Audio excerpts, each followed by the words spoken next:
But how many centuries away from the Prophet's disciples, the Sahaba? And we are now celebrating his blessed birth, and his blessed Sharia, blessed Tariqah is still around the world. And nobody can control it. Nobody can control it.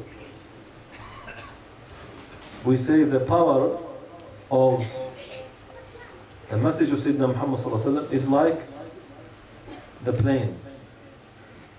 You know, when you hear noise in the air, if you're living near the airport, you hear the noise of the airplane. I mean, look, it's not there. Where is it? It's already gone somewhere.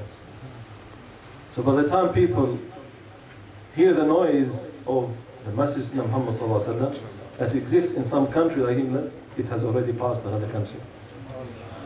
Nobody can catch it, nobody can control it, nobody can suppress the light of Muhammad.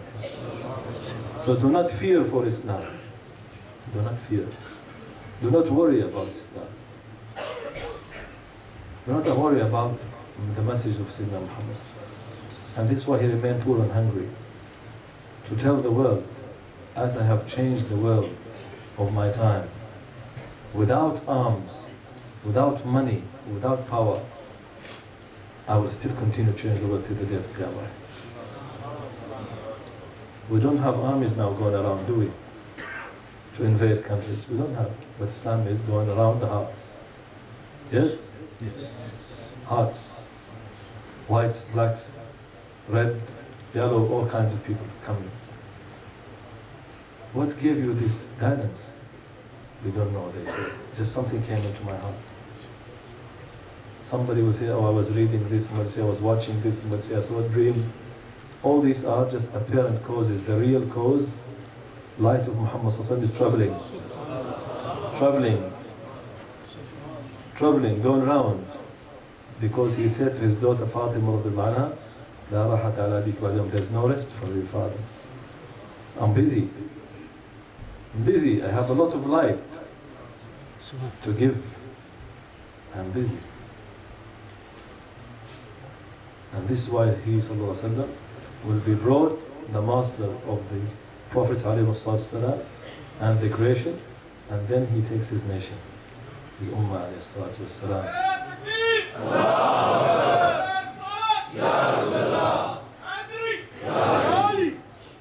When we want, if any one of us here in this masjid and in England, we want to prove this miraculous position of Sayyidina Muhammad ﷺ, that he changes the hearts and the world without money, without power, without arms. If we want to contribute to this appearance of this power, then let each one of us display the Prophet's qualities. In them lies the secret of his light.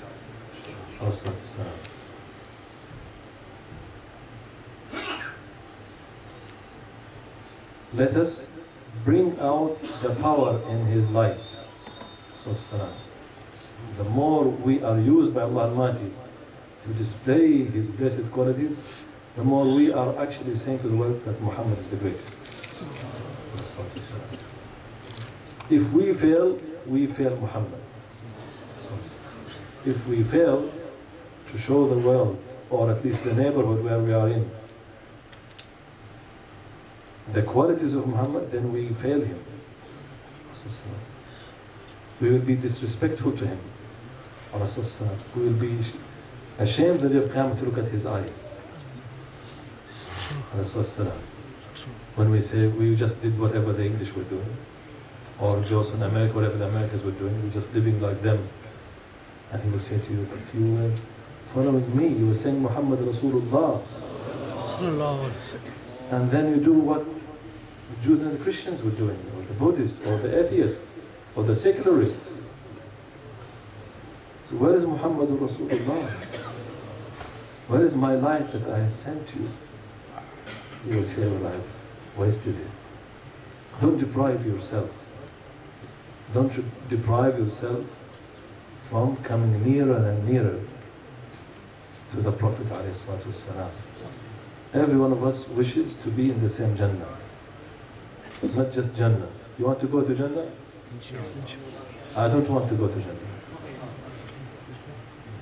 Jannah without Sayyidina Muhammad is not Jannah. What is this? A few trees and a few hurain and a few palaces? What is this? What is this? Is this Jannah? You're looking after women and money and trees and gardens? Leave this for the poor people, those who are not high-minded. If you're high-minded, you will seek the Jannah where Sayyidina Muhammad is. This Jannah. Ya Rasulullah.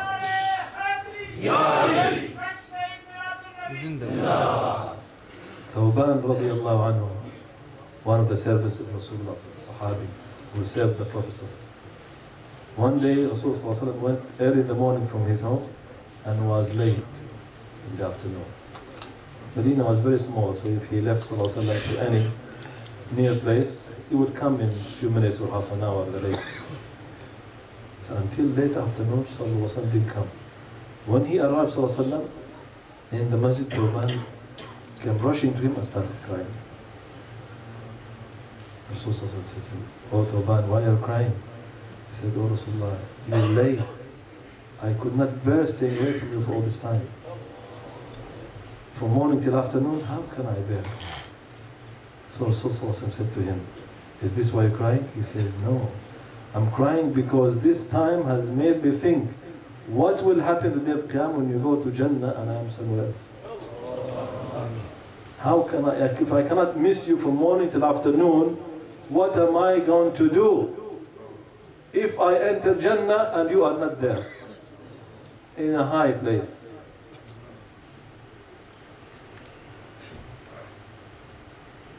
And this is why I'm crying.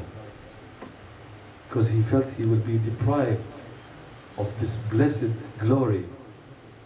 Sayyidina Muhammad. So Sayyidina Muhammad looked at him and he said, "Don't worry. You will be with the one who you love."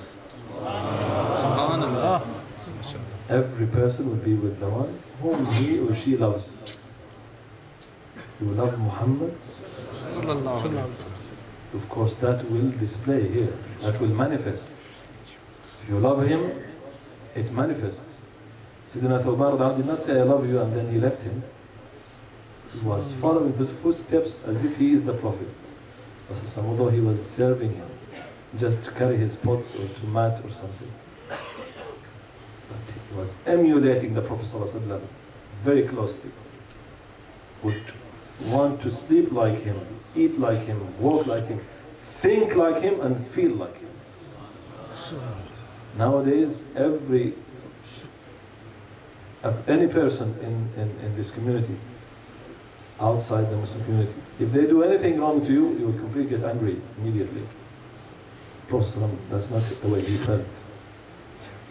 That's not the way he felt against those who abused him. If a non-Muslim slaps you, what are you going to do? Take him to court, at least. That's not the way of Sayyidina Muhammad. His way was complete humility. He's the greatest, but his way is the complete humility, complete humbleness. He puts himself, sallallahu alaihi wasallam, under the feet of the non-Muslims.